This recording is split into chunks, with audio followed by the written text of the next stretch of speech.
Hey guys, welcome to Spit and Image Podcast, baby. with Chad. And Aurora. Why don't you guys go ahead real quick and hit that subscribe button and let's get going. What? You're so funny. We're back. We're live. Back. Happy St. Patrick's Day. Happy St. Patrick's Day, everybody. Today is actually Monday the 17th and it's St. Patrick's Day. St. Patrick's Day. So we were going to dive. Our last episode left a cliffhanger. Yeah, people were pissed. They were telling me. They were? Yeah, they're like, no way you left it like that. I mean, I was crying. I know. You know, and I never know what's going to happen when I talk about Justin. Sometimes I cry, sometimes I don't. Yeah, me too. So I suppose whatever happens, right? I mean, the day of, man, 9/11 of 2022, 9/11 of 2022. Let's take it back to Almost 3 years. to that 2 night. and a half. The night, because you were working, right? I was working, yes. And what time did you get off work? I got off work at 4 a.m., which like usually I will go straight home, but for some reason that day I didn't. I think I was like doing probably cocaine and drinking alcohol, so I think that's why I didn't go home. And that was right when I became friends with this girl Anastasia, and they invited me over to her apartment, which like I've never done that before. I've never hung out with anybody from my work, nothing like that. And for some reason that night I was like, sure. But like before that, let's even rewind before I even went to work. Me and Justin were FaceTiming. We had texted each other, I love you. He told me have a good night at work, like all that. And then I went to work. And then I went to my friend's apartment around 4 a.m. and I stayed there until, what was it, like probably 6 a.m. And then while I was at her apartment, I was texting Justin and he wasn't responding to me, which I didn't really, at first I didn't think too much of it because it was fucking like 5 a.m. So I was just like, whatever, he's asleep. But then when I left my friend's house and I was driving back, I remember calling Justin's phone, and usually like no matter what time it was, he would always answer when I called. Like maybe he wouldn't respond to a text, but he would answer when I called no matter what time of day or night it was. And he wasn't answering. And in my heart, like I already knew he was gone. Like I knew on that drive there. It was like the way it happens. It's I don't even know how to explain it. It's hard to explain, but on my drive there, I already knew. Like I really did. And like in my mind, I remember hoping and praying that like when I got to the door, he would just answer with a smile on his face and give me a hug. But I knew that wasn't going to happen. And I finally got to his dad's house and I'm ringing the doorbell, and nobody's answering.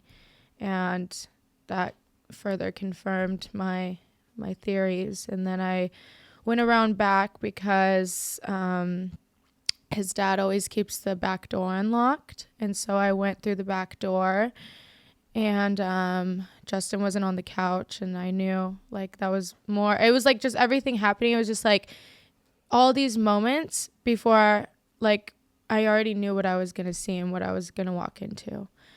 And and then I finally went into his grandpa's room because that's where he would go whenever he would do drugs. Because if he was just sleeping at his dad's house, he would sleep on the couch. But if he was doing drugs, he would go into his grandpa's room, and his grandpa didn't live there. And I just remember I walked in and his entire body was purple and blue, like literally. And I'd never seen anything like that in my life before. And I just remember, like, I dropped to the ground and I started screaming. And his dad wakes up and he's like, what the fuck? And I was just like, he's gone, like just screaming it. And that's when and it was like, I was just like in shock. Like, I don't even know how to explain this feeling. Like, it's not something that's even explainable unless you witness something like so traumatic like that. It's like since then, like I'm still like to this day, like I feel like I'm in a like a dream, like a daze, you know, Yeah. like a haze. I don't know how to even explain it, but yeah, I went outside and because I literally couldn't see him again. I couldn't look at that again, and I called you and was screaming, and I didn't even care to call 911 because what was 911 gonna do? They weren't gonna bring him back to life. He was gone. Yeah. And there was multiple times like where I have saved Justin's life. I could probably count like 5 times when he was overdosing and I saved his life. And it was things out of like random moments where I would literally be asleep and I would wake up out of my sleep and be like, where's Justin? And he was overdosing in a locked bathroom or inside of his car. And I would call 911 and 911 saved his life because he wasn't gone yet. And that had to have happened like 6 times, whether it was heroin or pills, or I think the first time it was heroin before fentanyl had become a thing. And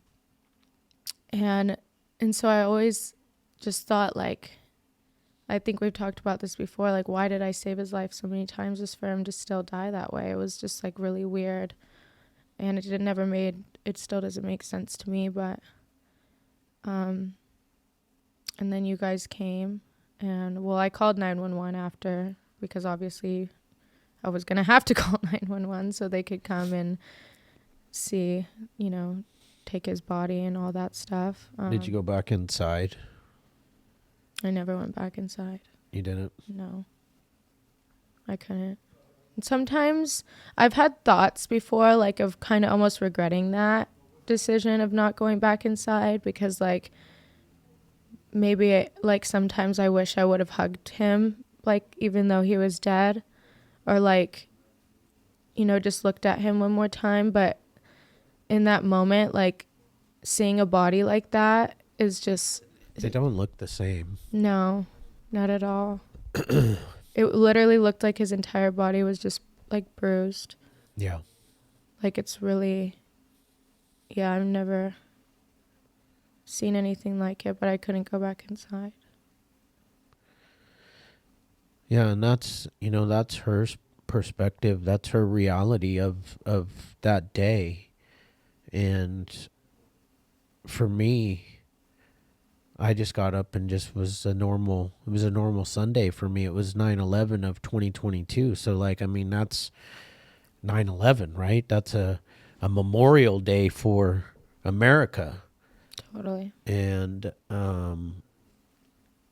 for me, it was just any regular Sunday though, and I'm very routine, as a lot of people know, and especially during that time, I was still very routine on my Sundays. I probably got to the gym at like 8:00 on Sundays back then in the morning, and I had shaving cream all over my head. I had only shaved half of my head, and I looked down and you were calling. And I knew when you never call me at that time of the day. The only time you ever call me at weird hours, like in the middle of the night, you've been in a car accident, the morning like that, you guys are usually sleeping. Yeah. And I just knew, and I knew the same thing. Like before I even picked up the phone, I mean, my two thoughts were Justin's dead, or you've been in a car accident. But as soon as I answered the phone, you know, you were screaming. And I just knew, and I kind of feel the same way. Like I just kind of went numb. You know, I was emotionless when you told me that. Like I didn't feel anything except for I've got to come get you. And that's when I asked you to hang up and call 911 because they needed to be there. And I did finish shaving this side of my head to get, you know, I did. And then I washed the water off my head, and I went and woke Donna up. You know, Donna sleeps in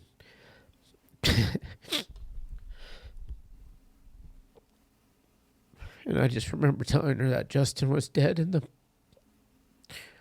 the blank stare she had on her face trying to process the fact that that had happened, after being woken up out of a dead sleep. And, oftentimes, like, I cry because, like, I think about Justin's dad waking up to that. His only child. I haven't experienced that. My dad has experienced that. My dad held his little baby boy with his skull crushed. It's gnarly. Yeah. And, it's changed everybody's life. Yeah. And I think also that night, I feel like in some way I wasn't meant to go until that time, because I think if I would have gone any earlier, and I would have left at 4 a.m., he still would have been dead, and you probably wouldn't have answered the phone, and I don't know how I would have been able to handle that if you weren't there. Well, you usually just call me over and over again, and I always have my phone on. I don't have it like on, but I hear it. Yeah. If it's ringing over and over and over again, sometimes in the middle of the night, clients call over and over and over again, and it'll wake me up, and I'll look and see what's going on. If it's nothing, I go back to sleep. But, it's that's a tragic day, and I kind of have the same regret as you. Like I kind of regret not going in there and saying goodbye to him and looking at him one last time. Yeah. Because I certainly could have. When we got in the car and we got down there, the cops were there, and I just said, even myself though, I didn't even know how to like address Justin's dad, and I have regrets of not going in and making sure he was okay. And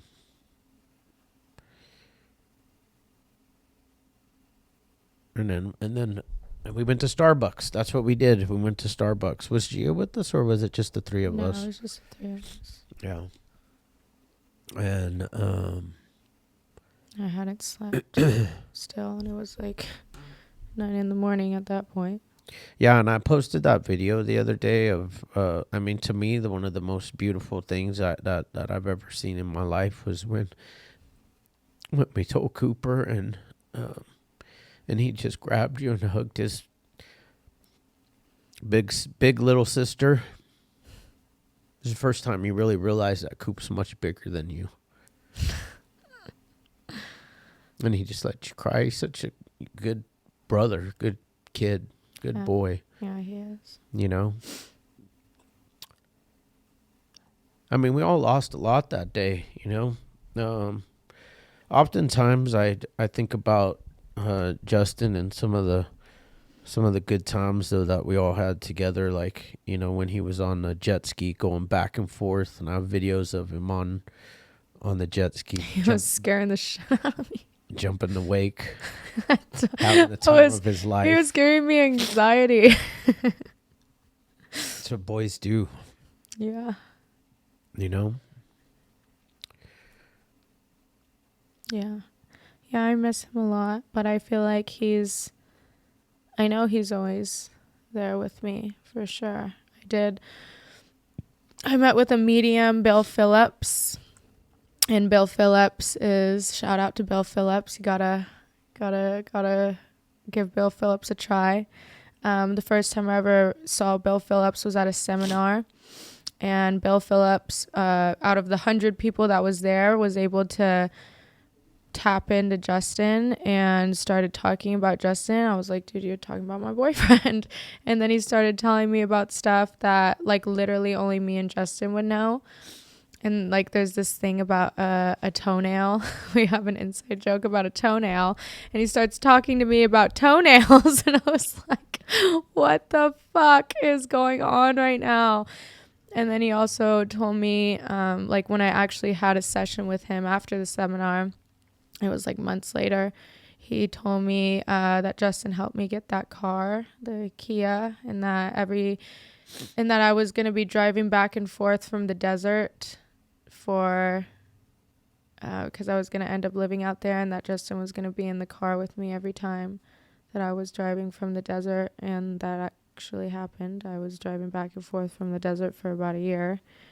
And yeah, he told me a lot of things that was really, really crazy. And I think that helped me a lot because I think he's done like so much in my life. Like a year ago, or like even 3 years ago when he was still alive, like I would never imagine that like my life would be like how it is right now. Like I never thought I would be sober, or like not working at the place I was working at, or like being so close with my family, and like my sister being my best friend. Like I never, like, and like all that stuff, like I'm so like blessed to like have the life that I have today. And even like 3 months ago, I didn't think that would ever be possible. And I struggled for like a really long time, and I was unhealthy and unhappy, and I was blacking out every day, and then wake up in the morning and drink mimosas or whatever it was, and be doing cocaine by night. And that was my life for like a long time, and working in a place that I fucking hated, that, and I felt like in a way didn't know how to get out of it. And like the day that I crashed my car in the Salton Sea, like changed my entire life. And like if that wouldn't have happened, like as much as I'm like, oh my God, like I want my car back and all this stuff, like I am so blessed that I crashed that car, because I wouldn't be like so close with everybody again, and I wouldn't be like actually helping people now instead of hurting people like I was before. And like I know that Justin's doing all that in my life, and it's just crazy.